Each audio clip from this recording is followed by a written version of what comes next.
So a couple months ago, my buddy and me decided to play a little hooky. Took a Tuesday off, my fiance was at work, and we decided to grab a couple beers and go to the beach. It was one of the rare times in the year when the Galveston water is actually kind of blue and clear. You get that Panama City beach water every now and again. So we're sitting there, we're talking about car repairs, car troubles, what kind of cars we want. And at some point, we started talking about careers. We're both 27, graduated at the same time. We've known each other a while. And my buddy told me that he had recently been promoted to management level at his company. He's making pretty good money. And I've been doing financial advising for about 7 years now. And about maybe 3 or 4 years ago, I hit my stride. We disclosed incomes because we're not judging here, we're buddies. And when we heard how much we both made and thought about, back in the high school days, we could never imagine making this kind of money when we were 16, 17. The kind of money we're making at 27, 10 years later. It's the amount of money that should make you feel like a grown-up, right? You think, I'm not going to say salaries here, but you think of whatever amount of money as a kid you imagined would make you a grown-up. You should be able to get whatever you wanted. I told my buddy, if we were making the money we made right now, 10 years ago, back in 2016, 2015, we would be living like sultans. I would have a golden Hummer. I would have a pet ocelot. He would probably have a collection of vintage iPhones. I don't know. He would have a Supra. But the way the economy has shifted, it's worked out perfectly. The way everything has moved since then, we're making the salaries we're making now, which, like I said, 17-year-old us would never believe we were making this much money. And we weren't 60. The salaries we're making now afford me a lifestyle that feels very similar to what I had the summer I graduated working my first job. And that is, to me, is mind-boggling. I feel like I have roughly the same amount of freedom. Now, there is some skewing that'll happen as you age. You never have enough. That's very true. And I can still go get like a Tommy gun if I want to. But it's not as much as we thought. This video is going to be for people in their, around my age, mid to late 20s, who were finally kind of hitting our stride in the workplace. And people who are younger than me really need to listen, because this is how it goes. I want to talk about money in your 20s and what happens to it, because that is a question you will find yourself asking more times than you'd like to. What happened to the money? Where'd it go? I just had it. It was just in my bank account. Where'd it go? It's gone now. And I don't have any cool new stuff. I don't have a new car.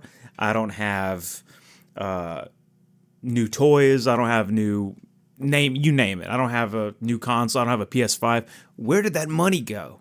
So, along your story arc of being in your 20s, usually the early 20s, there's a whole lot of posing. You just kind of sit around and you don't need any money to get by. That was my favorite time. Looking back, that was my favorite time, because me and my friends could go camp in the hill country. We could go do whatever we wanted for however many days we wanted, living out of our cars. It was beautiful. We could go to the bar. We could do whatever we wanted, and nothing cost remotely enough to run out of paycheck. You get right to the end, then you get paid again. It was perfect. That's all gone now. We used to be able to go camp, like I was saying, for about 4 days out in the Texas Hill Country. We could get food, we could eat, we could get beer. And that would cost me, I could go out there with like $240 in my bank account. Now, if I have, I'm not going to say that, but now it's nowhere near as secure, and I have a lot more money. But like, where's the value? Where'd it go? As you move along, you start making a little bit more money, a little bit more money. You start getting a little lonely. I will listen to a lot of my fellow commentators. A lot of guys are out there looking for girls. You think you need a girl. You do need a girl eventually, but you think you need one right now. I'm 21. Shouldn't I be in a serious relationship? Not so fast, my younger friends. You're not going to want to do that, because once you commit to that, there's every couple months you get to keep a little less of your paycheck, which is cool. It's for a good cause if you pick them right. If you're with the right person, it's for a good cause. But be aware that, think about when you were 16 years old, between 16 and 19. Let's say you started making $2,000 a week. That's like, when you're almost 30, you're like, oh my God, how would I ever survive off of that? But when you're 17, you go, how will I ever spend it? You're going to want to get all those things you wanted. You're going to want to find yourself, figure out the hobbies you're going to stick with the rest of your life, and you're going to want to get that stuff then, because you could have a $20,000 month when you're hitting 30, and you can't go get an $800 toy you wanted. That's out of the picture. You get that girl, commitments start flowing. It's like, oh, I can't just go home and play video games. I can't just go to the range. I can't just go work on my car, and we just eat out once a week. No. It's daily. Life changes, my friends. Just trust me on this. And the money, where the money's directed, changes as well. But at least with the girl, you're exchanging, monetary responsibility. You got to get a place together. You got to get married. You got to pay for the wedding. That all has a reason. But when you really get older, this is where it turns into a massive bummer. Every couple years, every year or two, a new corporation, a new company, Blue Cross, Farmers Insurance, the IRS, every year or so, a new company comes out of the woodwork. And for some reason, you have to pay them $250 a month, just forever. That's just how it goes. And these companies just multiply. You're looking like you're paying Entergy payment coming out. AT&T, Comcast, whatever, Blue Cross, Farmers Insurance, electric bill, water bill, utilities. It's like you end up in this cycle. You hit a certain age, about 26, when you start having to get health insurance. And if you're like me, I'm self-employed, and listen, I'm not paying for any of my employees' insurance. That ain't happening. So I don't get any insurance from my employer. And that stuff just adds up and it erodes.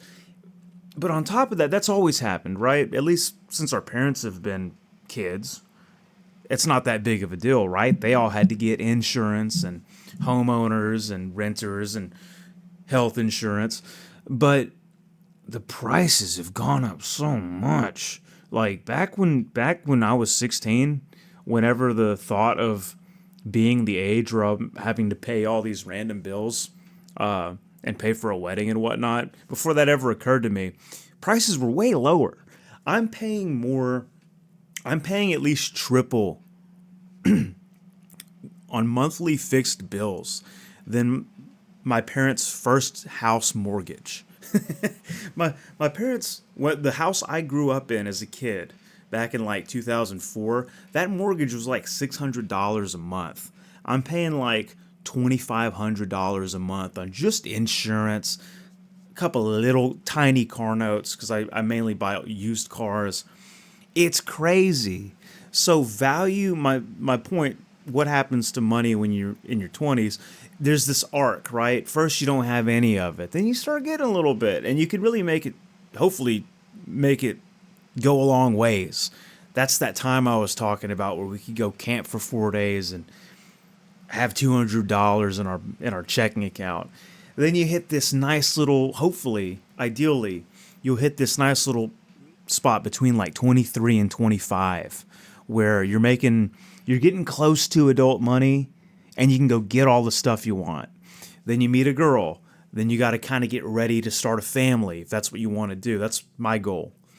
And Then you hit 26, you get the insurances. Your dad calls you. He's like, "Hey, I noticed you're still on my car insurance. We need to correct that." And then I got the call. So then you go get your own car insurance, and you got your car notes, and then hey, I noticed for some strange reason, son, I'm paying for your cell phone. You get where I'm going with this. You slowly end up having to do all the things your parents do, and then when you go back and think about all the times you were like, "Dad, why don't you just go get that? Why don't you just go get those wheels you wanted? Why don't you just do this or just do that?" And he said, "No, I can't do it. I'm too tired. There's not enough money." And you think, "Well, Dad, you make like 60 grand a year. How can you not afford a $500 red dot sight?" Oh, I get it now. That's, in my experience, that's the 26s, the 27s. I get it now. This doesn't stop, does it? For like 2 years, I've just wanted a break. I'm like, at some point, I'm going to get a break. And then I do. I go take a break. I go to the beach, like the day I went with my buddy and we talked about salaries. And then you come back and you're like, wow, I'm not any more rested than I was before I went to the beach. So the money in your 20s is a crazy thing because you watch it transform before your eyes as this thing you don't have, and then this thing you can't even spend. You got so much of it, and then it goes back to this thing you don't have. And I don't know. It's very interesting. So hold your money close. Credit card debt is a whole another topic. I would say that's a major discovery in your 20s. We'll talk about that another time. But yeah, where does the money go? Let me know. Are you here? Like, is this the same for everybody else, or is this just me dealing with this? But it's like shocking because you look at look at me. I was about to end the video, and now I'm going back into a thing.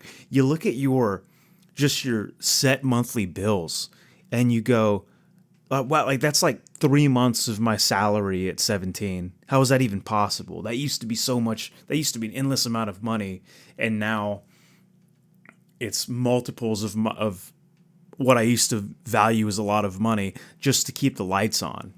And it's like, whoa, bro, jeez, dude, it's crazy.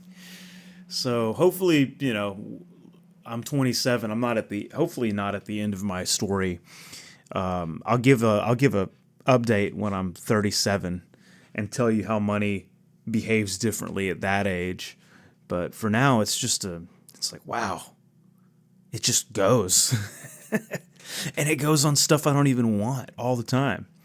So young people, prepare yourselves. Go buy your toy right now because, and invest too. You should invest too. I might call this segment bad financial advice from a financial advisor. But go get the toys first. Like I got this convertible like 2 years ago, I think. My fiance's cousin had a baby. And we go to the hospital. And for some reason in my brain, this cousin was like 3 years older than us. I'm like, oh, we'll get there eventually. I want kids at some point. And then I asked my fiance, I was like, hey, how old is your cousin again? And my fiance was like, oh, she's 22. And I was 25. I was like, what? I'm like, she's younger than me. And then like a week later, I had a convertible after 3 months of shopping for a grandma SUV. Because I knew it. I'm like, the next time I can get a convertible, I'm going to be like 58. If I don't get a convertible right now, the next possible time for me to get a convertible without getting chewed out by my friends and family is going to be 58 years old. So, and you know what? I haven't regretted it. Great purchase. So get what you can while the money's good, because just know there's a reason. There's a very good reason there's not an influx of 30 and 40-year-olds running around buying whatever they want. It's because they can't. And you get main character syndrome. You think maybe, oh, that won't be me. It will be. It'll totally be you, more than likely. And that's if you're lucky, with the way things are going right now. So go get your bag. Get a couple things you want. Try to get things you want that you imagine will last through your adulthood, because you hit this part of the orbit of life where it's like, oh, well, I can't go get things I want anymore. And I'm making good money. It's just not worth anything anymore. It's all spoken for already. Anyways, that's the video. Just a little quick rant. Just some rambling. Hope you enjoyed the Halo gameplay. I don't think I had enough actually for the video, so I might throw in some zombies. But take care. Have a good day, and I'll probably talk to you tomorrow. Bye-bye.